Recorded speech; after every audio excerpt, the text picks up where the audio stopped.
Okay, it is 12:35, and I guess so. We're gonna talk today about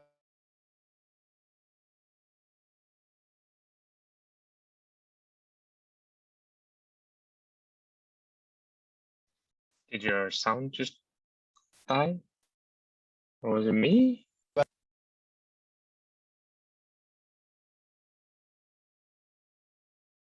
that dies every so often.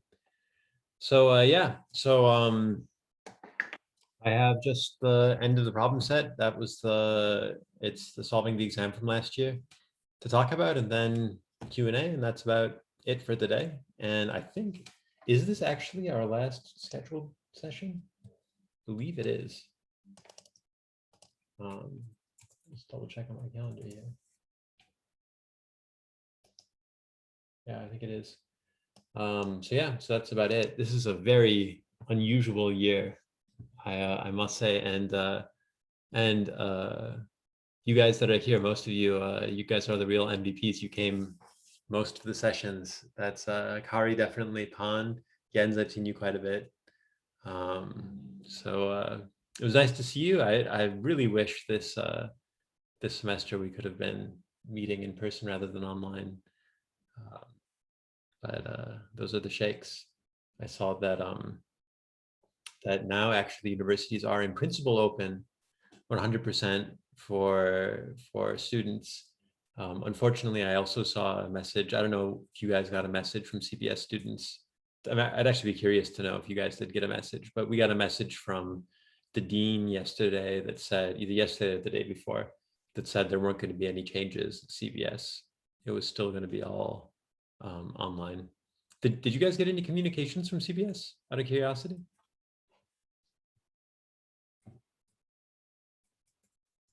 None as of yet, at least.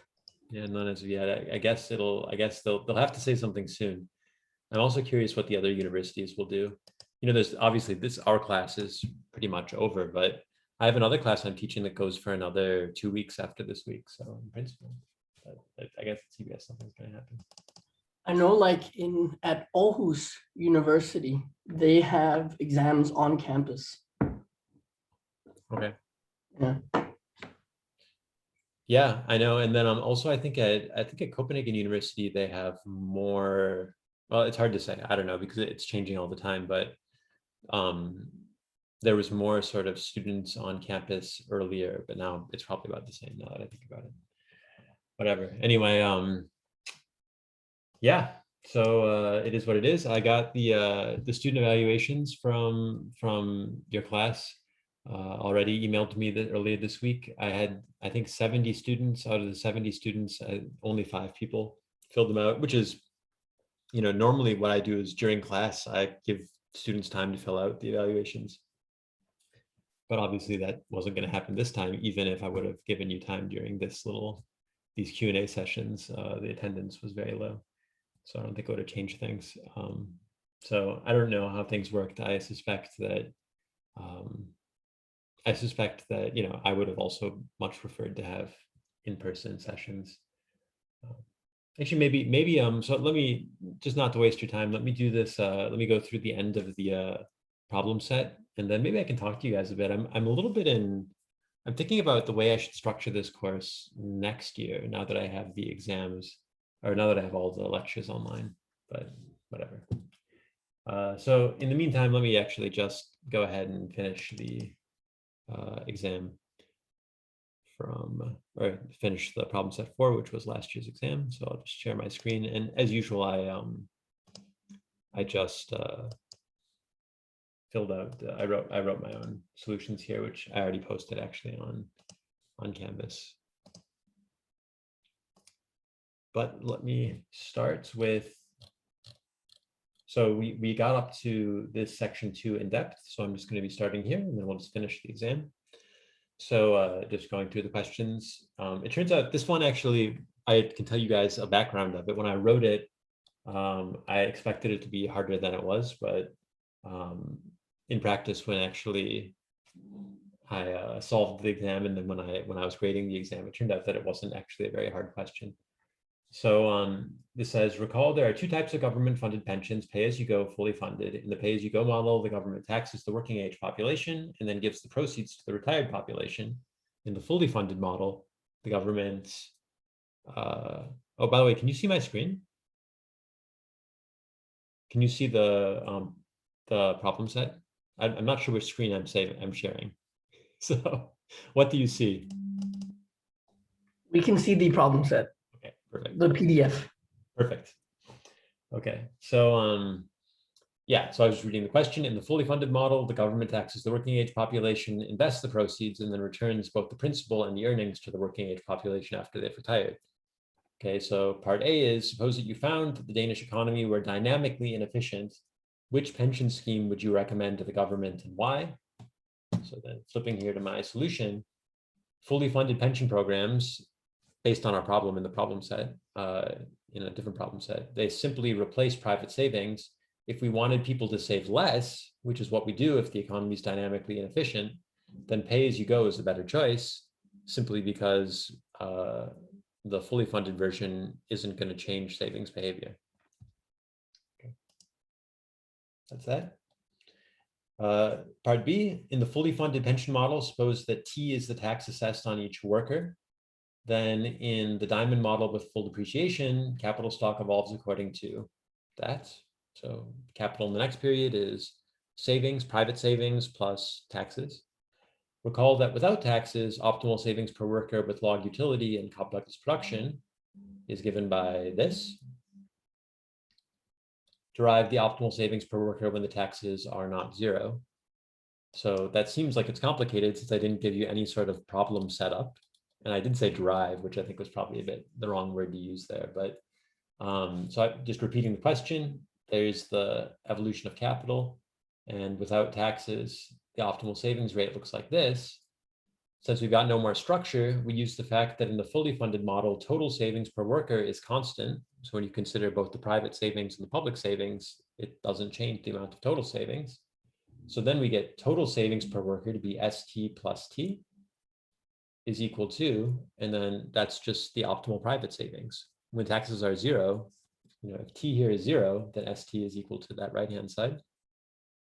Put the T on the other side and you get this expression. So that's it. Okay, stop me, by the way, if you guys have any questions. This is just saying that the total amount of savings is invariant to the taxes. All right, part C. Assuming that we begin with T equals 0, how does a small increase in T in the fully funded pension model affect steady state lifetime utility? That is, after the economy has adjusted. So a lot of that is just words, but really the answer is quite short. Again, since savings rates don't change, capital stock in steady state does not change. Thus, steady state lifetime utility is unaffected. The reason I said starting at T equals 0 and a small increase, that's a aside.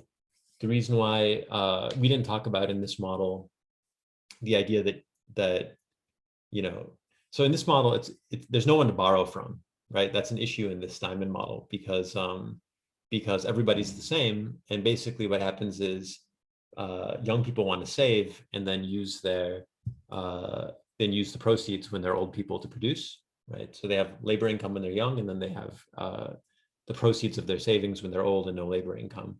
Okay, so as we talked about in class, in the slides at least, talking about the model, the young people, they can't really save. They can't really borrow because there's nobody they can borrow from. The old people, they're going to be dead in the next period, so they can't pay back the old people the next period. So borrowing isn't really possible for the young people.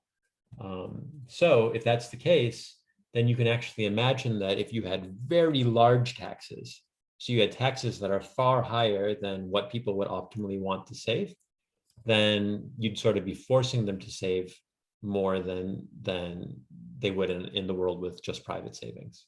Okay, so so that's why I said with T equals 0 and with a small increase in T, because I wanted to make sure we're at the spot where we're not replacing, we're not forcing people to save more than they would otherwise save, since borrowing is tricky in this model. But in any case, the answer is that the change in lifetime utility is nothing, since the public savings just crowd out the private savings 1-for-1. That's that. And then finally, now a slightly different topic. In broad strokes, the pension system in Denmark is fully funded. Excluding pension assets, net wealth is negative for 25% of the Danish population. That's crazy, by the way. 25% of the Danish population has debts larger than their assets and the value of their assets. So in light of these figures, how do you think total savings per worker would change in Denmark if Denmark were to stop forced pension savings? Argue why stopping forced pension savings in Denmark would be either desirable or undesirable. Okay, so before I flipped my answer, now we're in a different world, right? We're not in this very simple diamond model world where people can't borrow. Clearly, people are borrowing. Look, we have debt. Okay, so basically, what happens is if the government forces people to save, through pensions more than they would otherwise like to save, then they can actually reduce their savings by taking out debt. Okay, so the idea is that I'm not going to read you my answer.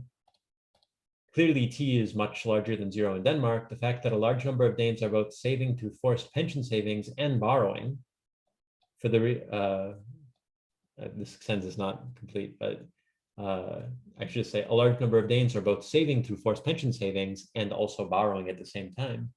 For the reasons mentioned above, we don't expect any net change.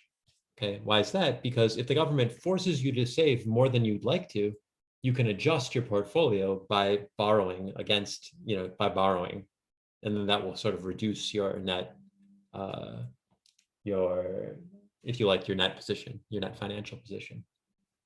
So since there's bureaucracy involved in both saving and borrowing, through the lens of the model, it's probably better to stop making people borrow than to save less. And I should say that because this question was kind of asking you to think in kind of a different way than exactly the way that the model was, it wasn't exactly thinking through the model, since now we have a way of borrowing as well as saving. I didn't put a huge amount of weight on this answer in the final grade of the exam, I should say, because I thought it was maybe a little bit unfair to kind of develop these questions about the model and then to ask something that requires you to think outside of the model. Without saying, how does the model not capture reality? So that's that. Okay.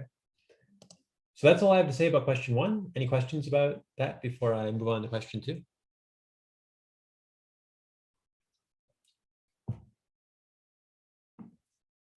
As I said, it turned out the question 1 was easier than I probably should have made it slightly harder, but it was okay. Most of the students did very well on it. Okay, question 2, limiting profits in the Roma growth model. In problem set 2, we saw that if the government reduces the price that monopolists can charge for their intermediate goods, recall this is last year's exam, so this was an open book exam, so they could look at problem set 2 and their solutions to problem set 2. We saw that if the government reduces the price that monopolists can charge for their intermediate goods, this reduces the equilibrium growth rate. In particular, we saw that if the government forces firms to charge delta times wage divided by phi, with delta between phi and 1, then the number of workers in research and development becomes this expression, and the growth rate of output is this expression. Okay. So suppose that the government were to stipulate a delta above 1. Okay, so rather than forcing firms to charge a smaller price, we're forcing them to charge a larger price, a higher price. How would this change? How would this change the price relative to the free market equilibrium price? I just answered that. What effect would this have on a firm's initial profits? Okay, so flipping to the solution, I just said it. The free market price corresponds to delta equals 1. So delta greater than 1 means a higher than market price. This would reduce initial profits since delta equals 1 maximizes profits. We're allowing firms to set their prices based on their particular situation. Okay, so if we force them to charge a higher price than they would like to, well, that's going to reduce their profits.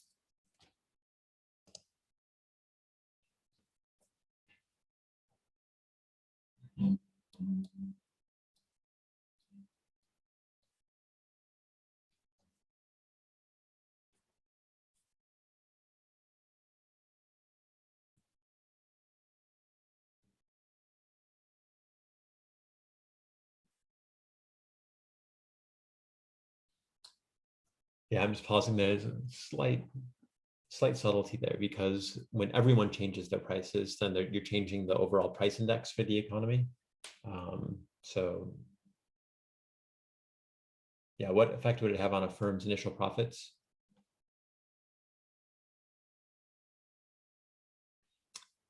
I'm just going to go with my answer for now. There's a little subtlety there, though. This answer is also what I think most students wrote as well, and I give it full credit. Okay, so anyway, B, as delta goes to infinity, what happens to LA? What happens to the growth rate of output? Well, here's LA as a function of delta. Here's the growth rate of output as a function of delta. So basically, I'm just asking what happens if we let delta approach infinity to these two quantities. Go over here. Okay, as delta goes to infinity, okay, so now we kind of look at both of these. I'm going to talk about it from the problem here. So if we let delta here go to infinity, you can see that this term here is going to go to 1. So we're going to be left with this L bar. And then this term, you only have delta in the denominator. So this term here is going to go to 0. All right, so ultimately LA is going to equal L bar.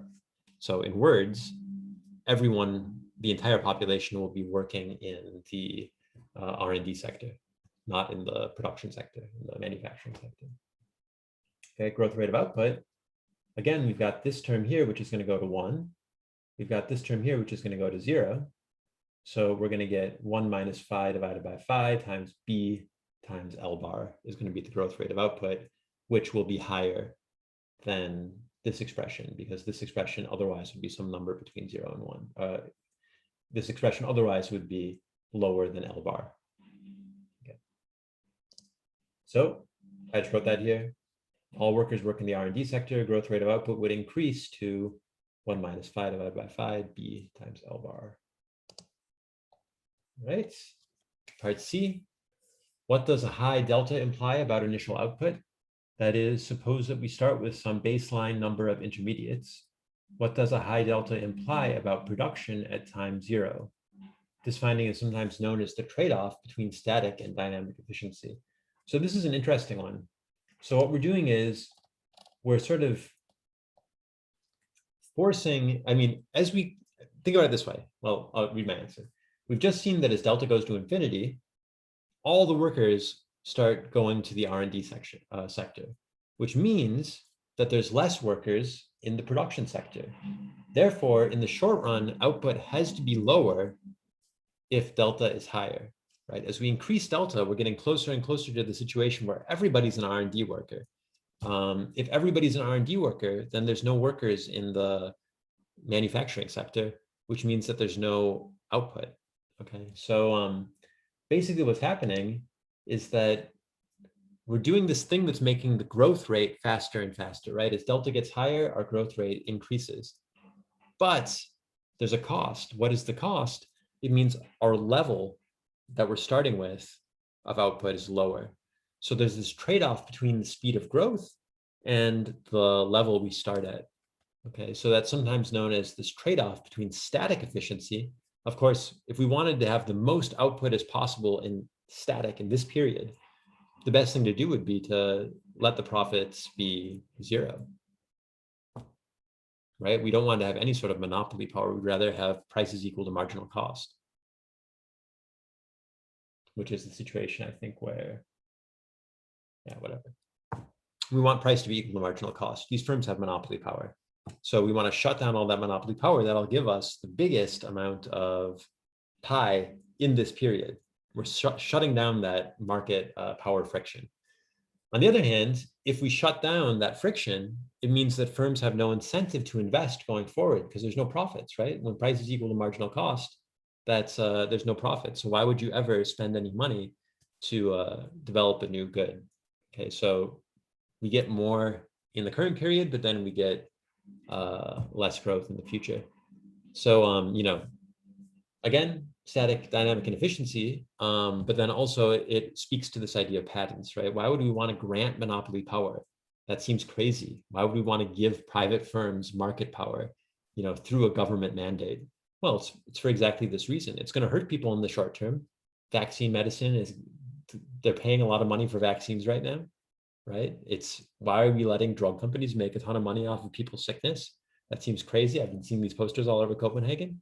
You know, the sort of economics answer, the traditional economics answer is, well, you know, that's might be bad for people today, but then in the future, if you do that today, then the next time that there's some sort of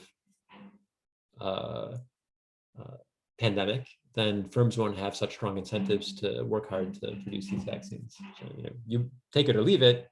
That's basically what this problem is kind of getting at. Okay. All right, last one. Suppose that you were on the Competition Commission of Denmark. Over the last 30 years, profit margins of firms have been growing. That's true, by the way. And some argue that this means market power is growing, which may be bad for consumers for the reasons we just said, right? We're making the pie smaller. The firms are capturing more of the profit, reducing output in order to increase the prices. So there's a proposal on the table of Denmark's Competition Commission. It says we should regulate the maximum profit of firms, right? Explain briefly to the other members of the commission the effects that would have on the Danish economy as interpreted through the Romer model. So if the Romer model is the model of the real world, then how are we going to argue? Okay, so regulating prices may lead to a short-run increase in output and static welfare gains. After all, we are reducing market power. On the other hand, regulation of prices may lead to slower growth. That's it. Okay, so we kind of just talked about it. That's the idea. Any questions about this one? I have a quick question in relation to the first in-depth question one. Yep. Just that 1B, we don't have to show the full derivation of how we end up getting to the savings rate, or because it's similar to one of the assignments we had. I think it was problem set 2. Where we go through this long derivation where we outline the new budget constraint and we solve for the consumptions. I mean, the issue with it is that I didn't give you the rest of the setup of the problem. Mm-hmm. So, I mean, if you did that, you would get the same answer and it would hurt you. But here, I don't think you need to, just because I didn't, you know, suppose that I gave you this problem and you don't have that problem set. How would you possibly do that? Yeah. Because I didn't give you the rest of the structure of the economy. Mm-hmm, mm-hmm. So I felt like when I was solving it today, I felt like it wasn't necessary because I also didn't directly reference the problem set here. Yeah. So, I mean, we're kind of speaking from a very abstract level. So that's why I don't think it's necessary. Okay.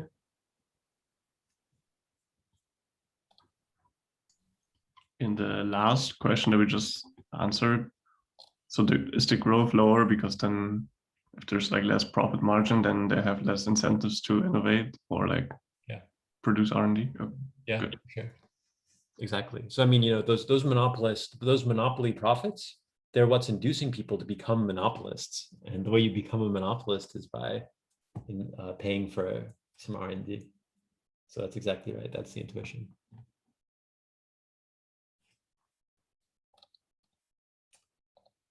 All right, so then just one last thing, the short essay. Again, max 300 words. 300 words is not very many. So let's see, what is it on average? 1, 2, 3, 4, 5, 6, 7, 8, 9, 10.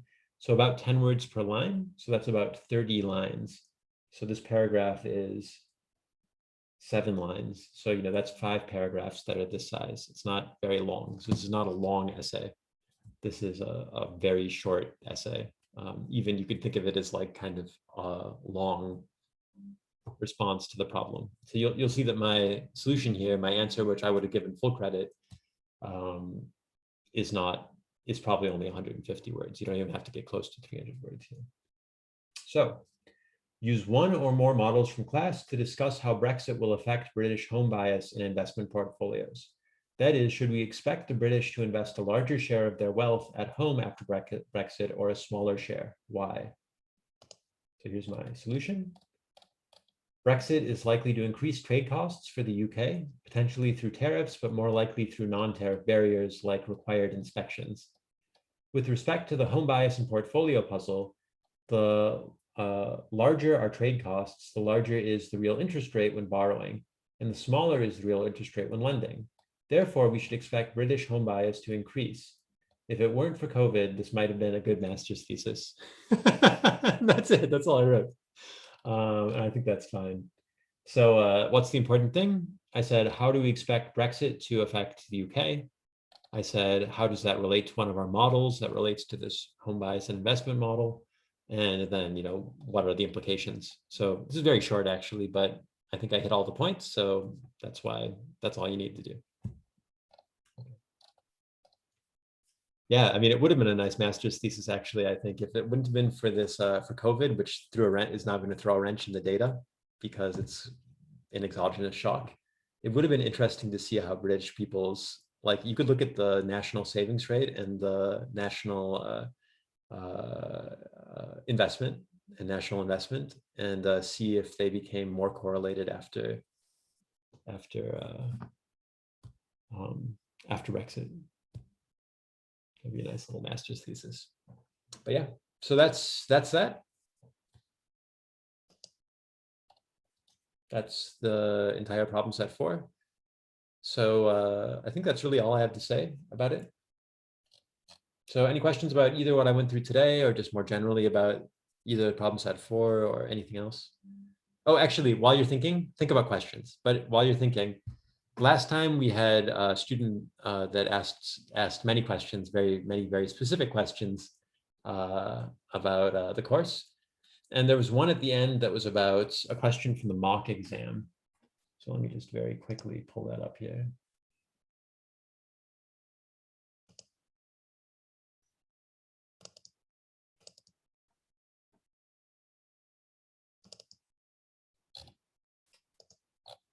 So one of the questions in the mock exam in the in-depth part was here. And the student asked, in my solution, if you look through here, it's a little bit hard to see, but the way that I've defined this little k is capital stock divided by the number of workers times the workers' efficiency. I should say capital stock divided by population divided by times the efficiency or the human capital, which is what we did in the Ramsey growth model. But when we looked at the real business cycle model, then we defined little k as capital stock divided by the number of people in the economy. And the student's question was, how come when in the slides we define this little k as big K divided by n, but here we're defining little k as big K divided by n times a. And I couldn't really answer it in class. I wasn't quick enough. But what I realized afterwards is that this is actually a Ramsey growth model. It's not an RBC model. It's just a Ramsey growth model with some of the setup from the RBC model. So in particular, workers are choosing whether they want to work or do leisure. So it's perfect foresight. And we want to define this steady state with respect to something we're going to call little k. Okay, so steady state will be the situation when little k doesn't change, right? So that works fine for this problem. It's totally fine. We can derive the steady state. When we discussed the Ramsey growth model, we never actually derived a steady state. So we set up the model, we solved the consumer's problem, and then we very briefly talked about how you might use this method of undetermined coefficients to sort of solve the model around a steady state. But we never actually derived a steady state. There was never a graph, where we had like 2 lines and they crossed, and that was our steady state level of capital. That was from the Ramsey growth model. So why do we define that little k differently in the RBC model? It's because it's just more convenient in terms of solving the consumer's problem. It makes the notation simpler. And then we don't need it to define the steady state because we don't really derive the steady state in that model. So that's why it's different. This is more of a Ramsey growth model. So it's more similar to that part of the class rather than the RBC part. So, any questions?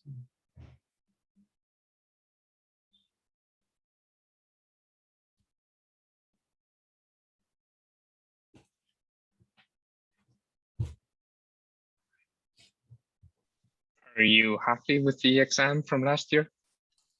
Do you mean the results of it? No, Like, just the test in general. so I mean, there's two ways to think about that question. So I mean, one is how did the students do?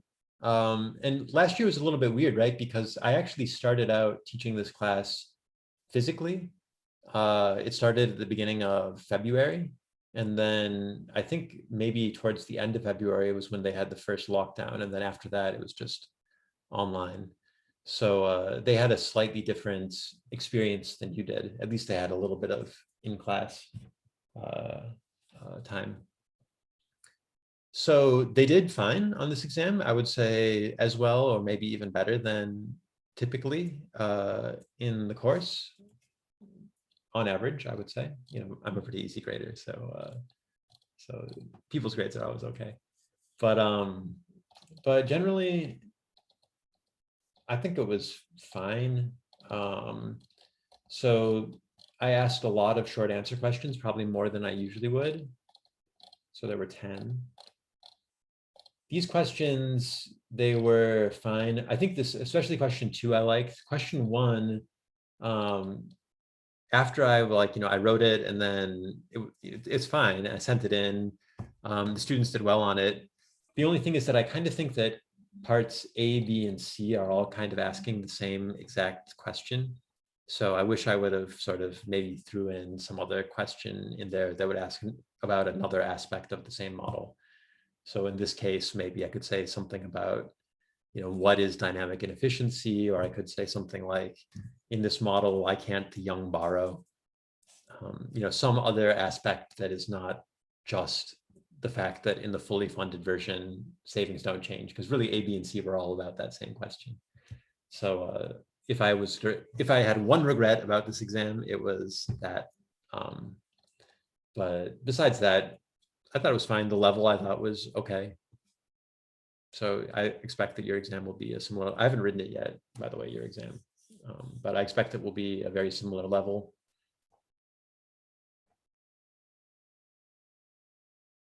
So yeah, overall, I was happy with it. And I thought the students did fine on it.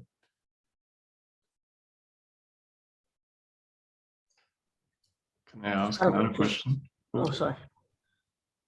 For number 2, the one with the labor again. So we find that this is like in the model, it's not the socially optimal like equilibrium, the market one, and that there's too little innovation. Yes. And could the government do something to like stipulate that there's more innovation? So I guess more people wanting to be willing to work in labor. And could we show that here with this delta? Oh, that's a good question. Can we actually choose a delta in order to hit the social optimum? I don't know. We can actually figure that out right now. So let's take a look at the slides. Because the problem is like the easy way would be to increase profits for the intermediate people, but that's already on the maximum, right? And the solution for the market. Yeah, that's right. So, yeah, yeah, that's right. A little bit, I need to think about that result more carefully, but as I was explaining it, I realized that it's maybe not quite as simple as I made it sound there. But okay, this is the Romer model, but it's not Romer 9, it's an endogenous. So let's see I want to see what the expression is for the social optimum.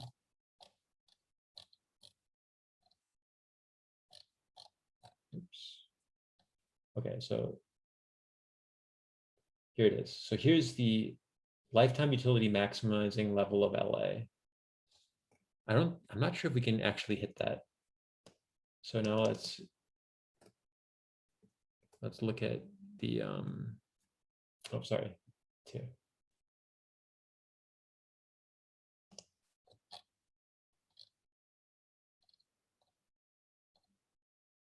Maybe actually this is better to look at. Okay, so the question is, can we choose a delta that will make this expression equal to this expression? I suspect the answer is no, because the only delta that's going to give us an L bar is setting delta to infinity. But then we're not going to get that second term. So I don't actually think we can hit. Well, maybe. Yeah, maybe there's a level. Yeah, because delta is equal to infinity is going to give us L bar. So some delta will give us exactly this level. So yeah, I think actually that's, and you could actually solve for it, couldn't you? L bar minus 5 over 1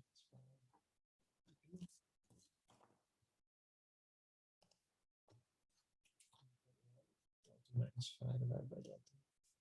So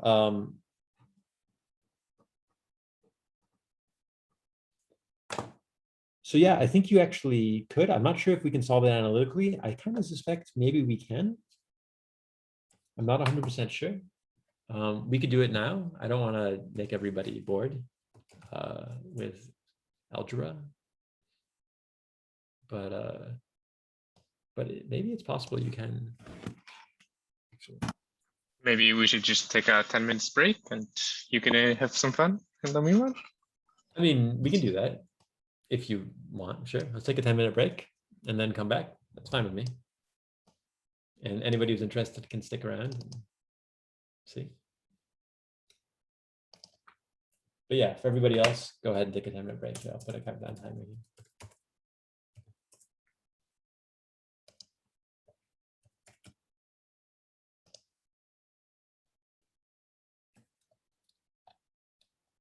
That one up there.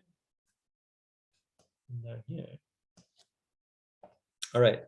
So according to the slides, oh, there's an issue. I can't actually use my my tablet on that screen. For some reason, my tablet only works on one screen, so I'm going to share the other screen. 1 second. So I'm going to share screen 2. Right. So hopefully you are seeing the right screen here. But anyway, according to our problem, here's the optimal according to what we solved in the textbook. Solution in terms of maximizing welfare. Okay. And you could, of course, argue whether that's truly optimal, whether that's what we really should be striving for. Optimal is L bar minus phi divided by 1 minus phi, rho divided by b. Okay, I probably shouldn't have a b there. I'll call this one LA optimal, call it OPT. Right, and down here, LA as a function of delta, that is delta minus phi divided by delta, L bar minus phi divided by b times delta, and here's a rho. All right, so our question is, can we choose a delta such that LA delta is equal to LA opt? And then that would be the, quote, optimal government policy for subsidizing prices or setting, forcing monopolists to set prices to something they wouldn't have otherwise chosen. Okay. So let's check. So all we have to do is set these two things equal and then solve for delta. So let's do that here. I'll just rewrite it. L bar minus phi divided by 1 minus phi, rho divided by b is equal to delta minus phi. Just notice I covered up the timer. There. Divided by delta. L bar minus phi rho b delta. Okay. So let's put these two terms that look kind of similar on the two sides. Obviously, we're not going to be able to. Well, actually, maybe the easiest thing to do would be to multiply both sides by delta. Let's do that. So we're going to get delta L bar minus delta times phi 1 minus phi rho divided by b is equal to delta L bar minus phi L bar minus phi rho divided by B. Okay, so let's get all the terms that have a delta in them to one side. So, oh, well, actually look here though, we have a delta L and we have a delta L. So these two cancel.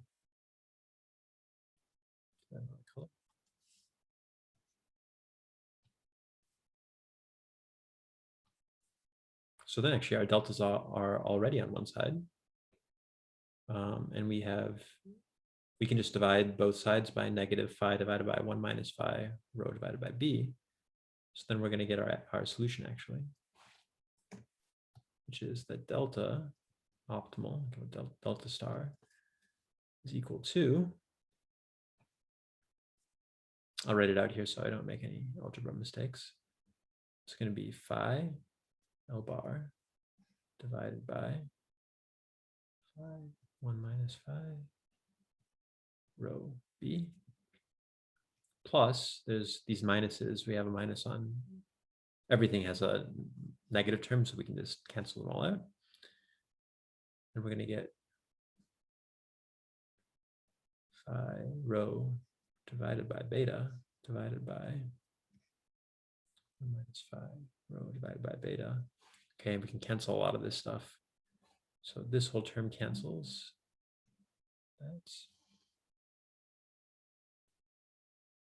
This cancels. So we're left with, let's see here, 1 minus phi is beta divided by rho times L bar plus 1 minus phi.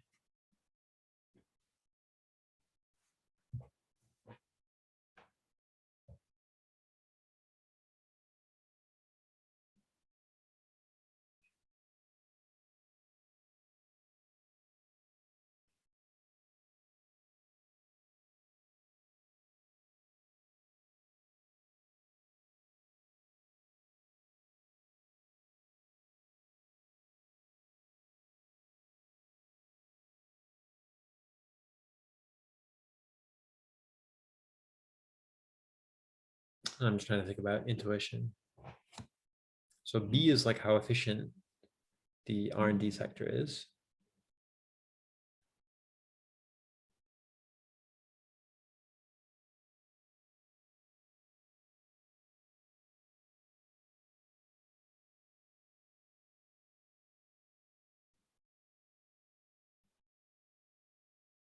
Yeah, it's hard to see any intuition there. I mean, you can see that we could pull that 1 minus phi out in front. I don't think that gives us any insight though. So yeah, I guess the answer, maybe unsurprisingly, is yeah, you actually could use that delta as a policy tool to hit the optimal solution. And it kind of makes sense now that you mention it, because the as delta goes to infinity, then we would get L bar as the number of workers in the R&D sector, and then the optimal here is some number less than L bar. So of course, there's going to be some delta that's going to hit that optimal number on the way up. And it turns out that it has this functional form, not immediately getting any sort of intuition from it. I guess rho must be the discount factor, or the discount rate.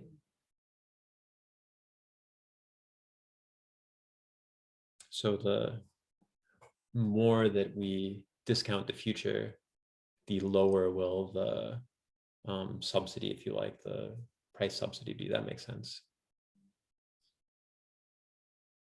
I don't quite get the more efficient the R&D sector, why would we want the subsidy to be higher? Maybe it's because that it helps growth more.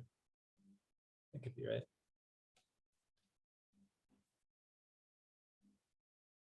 And then the phi is related to the elasticity of substitution, but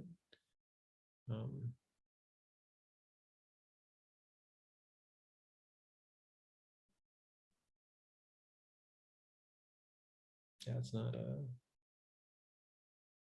immediately getting the intuition there as well.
Do you have your solution to your problem set 3.9? I think it's on problem set 1 or 2 probably. What was it? I don't understand. Oh, if you have the written solution for 3.9, which was on the second problem set. Oh, I don't have that. I didn't post it, huh? I mean, you solved it in class. Okay, but I solved it in class, but I didn't post it online. No, you solved it in class. You posted it online, but I have a question about it. So. Oh, I see. Okay. That is the point. Okay. Okay. But if you don't have it, then I can send you an email, I guess. But it's posted on Canvas, yeah. I guess so.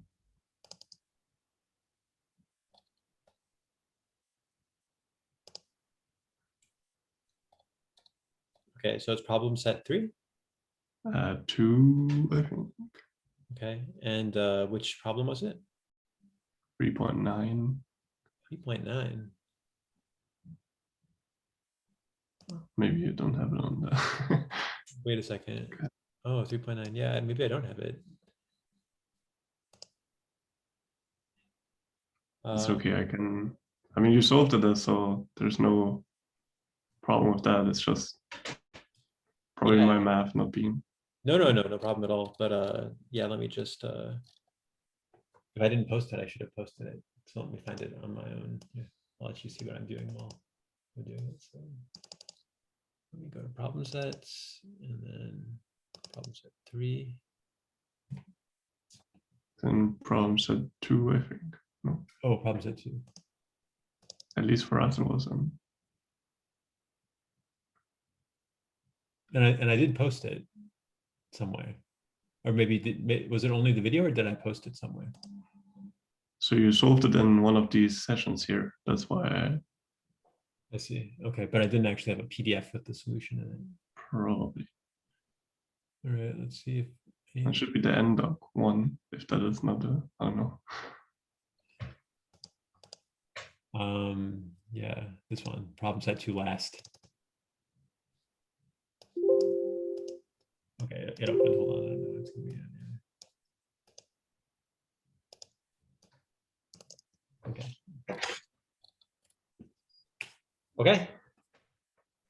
Cool. If we scroll down,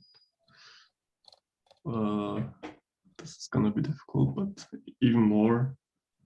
And then there, yeah, that term, yeah, exactly that term. Can you tell me? I mean, maybe it's difficult for you just right now, but why is there, like, why do we have feeder? Okay, in the second term, yeah, where you are with your mouse under BL bar. Yeah. Why is there an extra feeder if we already have a feeder in the first term, sort of? Which is like yeah, but I mean, I'm doing something though. If I'm not wrong, I mean, of course, like as you said, I could just not be seeing this correctly, but if I look at this term here, I've got a phi minus 1 divided by delta squared. Mm-hmm. You bring it inside, sort of. So you have the first term. I bring it inside. But then I also get a, oh, I see. Wait, so is what I'm doing here, so this phi minus 1 I'm multiplying times this phi. So that's where that phi is coming from. And then this one should be multiplied by this phi. Yeah. Yeah.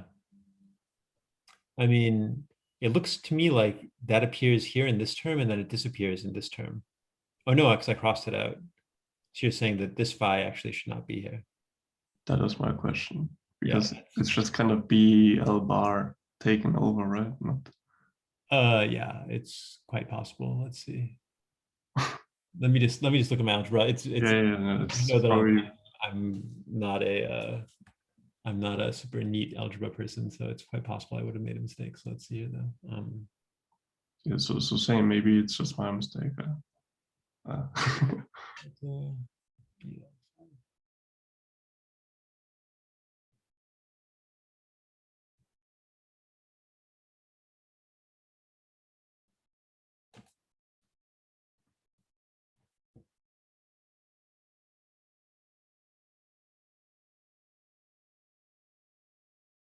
Yeah, that looks to me like it's probably a mistake.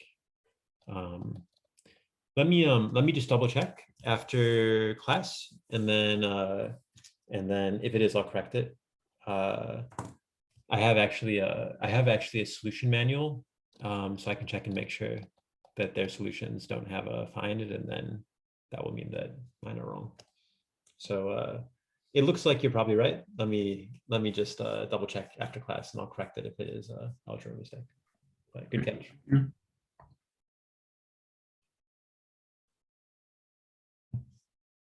Any other questions about anything? I don't even know what to flip to at the moment. Maybe I'll just stop sharing.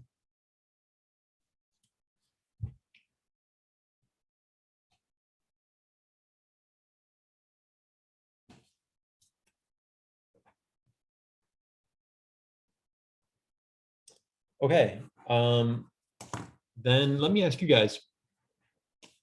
This is sort of a random question, but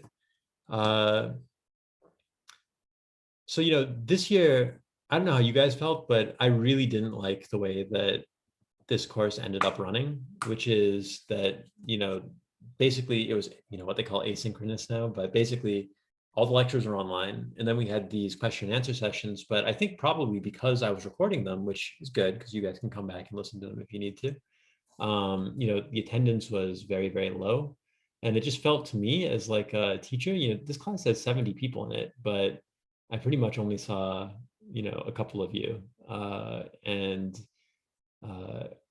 for me, it just wasn't ideal, and I felt like I couldn't have the usual kinds of class discussions I have and stuff like that. So I'm thinking about what I should do next year.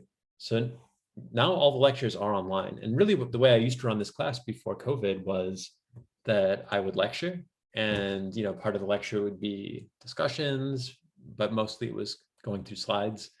And then actually what I was doing last year in 2010 is I decided I was going to put sort of versions of my lectures or like slide talks online. So I'd still have my regular class lectures, but then if the students wanted, they could go consult my YouTube channel and see, a recap, if you like, of the slide talks.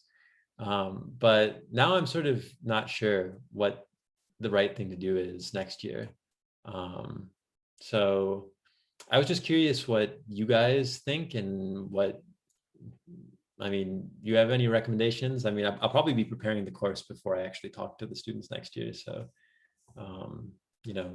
what would your ideal course be if we could have done this without COVID, but we still had all the lectures on or the slide talks online? Then what would have been the right way to run this course? What do you think?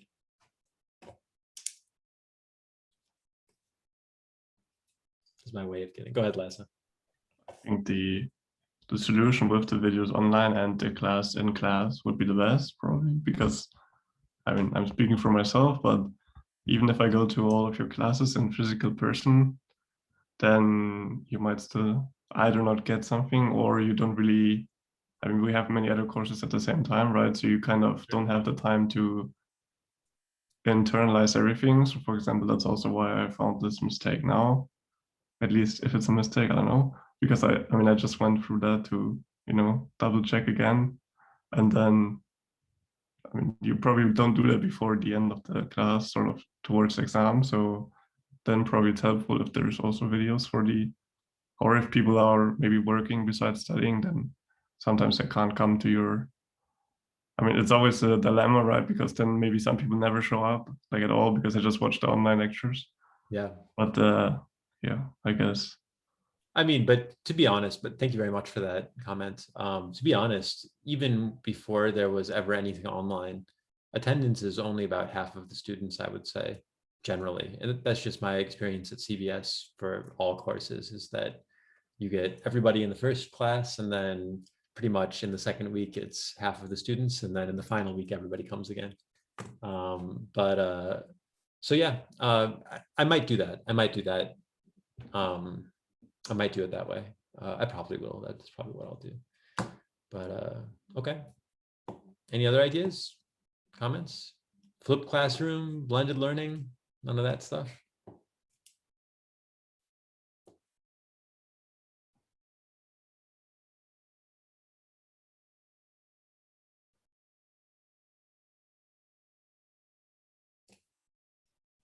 Usually I like to talk a little bit about what's in the news.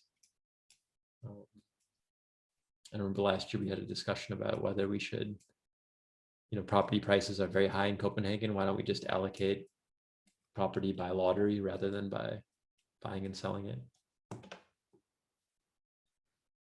All right, I'm already losing people now. All right, well, thanks a lot for your comments. I mean, the second useful thing was the online solving of the exercises, because then you can always, I mean, this is kind of the most important part, no? Because in the exam, you will be questioned some of these, like, solve problems, and not just, oh, how does the RBC model look like and what is the conclusion? I mean, that's a bit too simple, right? So then I think those are even maybe more useful than the lectures. Right, so the opposite of the flipped classroom, Ethan. Yeah, but I mean, obviously you're not going to have that much attendance if you just record them and then. Exactly. Yeah, so either you do that in class as well, or, but I mean, I can do the same thing, right? So I mean, honestly, I think I started at the beginning of this course and I said the problem sets aren't going to be that similar to the last year's, but they ended up being very similar. So now I've actually got both the videos already of me going through the problem sets with you guys. And then actually I also have videos from last year that I can also put up on YouTube. So that's another, I mean, I could do the same thing, right? Is the in-class and then the online backup as well. Maybe you just delete the videos earlier and then it's gonna be more difficult for the students. Yeah, there you go. Yeah, I dislike that these videos are uploaded on YouTube. I think I would have challenged you even more if I couldn't go back and watch them and realize how stupid I sound and everything I say. It's a good point. So I mean, then maybe the in-class is a better solution. So then go through the discussions or go through the problems in class, and then have not videos with you guys in them on YouTube, but just solutions where I talk through the problems. I mean, that's basically what I did anyway, right? On YouTube. And then you get the best of both worlds. That's also what we had last semester in asset pricing. So she uploaded all the lectures like as videos, but then she had every second week the sort of tutorial like / problem solving offsets. And then she would just upload some solution papers. Yeah, I think that worked really well, at least for me, because then you always, so you can go back to the lectures, but you have to kind of look at the problem sets yourself and not just, copy what is already done. Yeah, makes sense. I mean, you have to have some incentive for people to show up to class, right? I mean, you don't have to, right? I mean, kind of the way that we had things structured this year. I mean, basically, I mean, I'm really happy that those of you that showed up, actually the ones that are here right now, I'm happy that you guys showed up. It was really nice of you to do that. But I mean, I think that the incentive calculation for many of the students was just, there's no reason to do it. And that's basically what happened, right? So, I mean, you could run a class this way. It means that my job suddenly is very different, right? I could upload these solutions and the slide talks, and then I could just never work again. CBS could stop paying me, and it would essentially be the same product. So that's why she didn't upload videos of the problem sets, but she just posted like PDFs of solutions. And then of course there were some skips in the steps.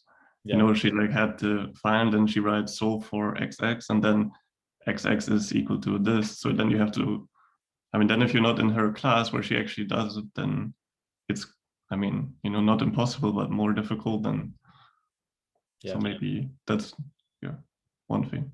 Yeah.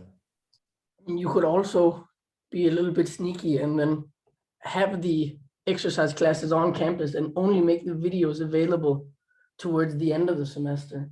Yeah. Without them knowing, of course. And then in that sense, they'll have access to it when they need it, and they'll show up to classes Yeah. throughout the semester. That's a good idea too. Yeah. Okay. These are all good ideas. You know, generally, I think with my teaching, what I'm going to try to move to is more sort of discussions and less sort of standard courses like this one. This is really a textbook course, right? I mean, I'm basically following a textbook. And then that way I kind of know what my role is more. But yeah, these are all good comments, and I'm definitely going to think about them when I'm preparing for next year. The whole brave new world, post-COVID world. Pan, I see you unmuted. Yeah, I mean, by the way, there are some new videos on your YouTube. What are they? I'm teaching so I'm saying I'm thinking about moving to a discussion course, right? So I'm actually teaching a course that's based on discussion right now. And that's been really interesting. So it's small, it's got like 23 students in it. And we're talking about, it's called public economics. It's about climate change, automation, and inequality. And it's like readings. And then we discuss the readings. And you know, it was a little bit hard to start because there's no textbook. So I had to find readings and choose them. And then these videos that Pan's referring to are introductions to the readings, which I post on YouTube. Oh, okay. Yeah, because I saw that there are some short videos They're very short. up there. Yeah. And they don't really make sense without the readings. You have to kind of be in the class to make sense of them. Okay. But so far it's been very interesting, and I'm actually thinking about taking some of what I've been doing in that class and moving it something similar to this class. So, you know, there's some things, inequality is a topic that fits very naturally into macroeconomics. So some of those discussions we had, I think, could really work well here in the future. Those are the kind of interesting class discussions that you need to be physically with the students, or at least on a Zoom call with the students, with many students, to make it work.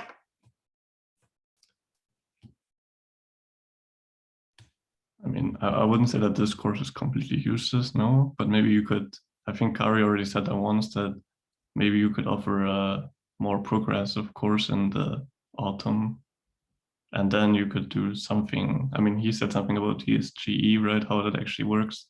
Mm-hmm. Or maybe it could be more discussion based, because Yeah. now it's kind of one macro course, and then you are, well, either you never see it again, or, you know, maybe you do something in your master thesis, but probably not many do that. So That's right. Yeah, and if you are interested, so I talked a little bit to Kari about this outside of class, but if you are interested in doing more macro, there is actually a PhD macro course, but the level isn't so high that I think that with this course, this would be sufficient grounding for you to kind of do well in the PhD course. So it's being offered in our department, and if you're interested, you should consider it, I think. Yeah, we have to apply for it by sending Ita an email when she says it's open or something. I don't know. Yeah. I'm going on exchange, so I'm out, but yeah. Thanks. Okay. Hey, just take it remotely. Easy. It's CBS, so it'll all be online. All right, guys. So thanks again. I really appreciate, especially the people that are here now. Thank you very much for showing up so often. That was really helpful for me. And even though it was all online, and I wish it would have gone differently, because of the situation, that was the way it was this year. So I think we ended here. And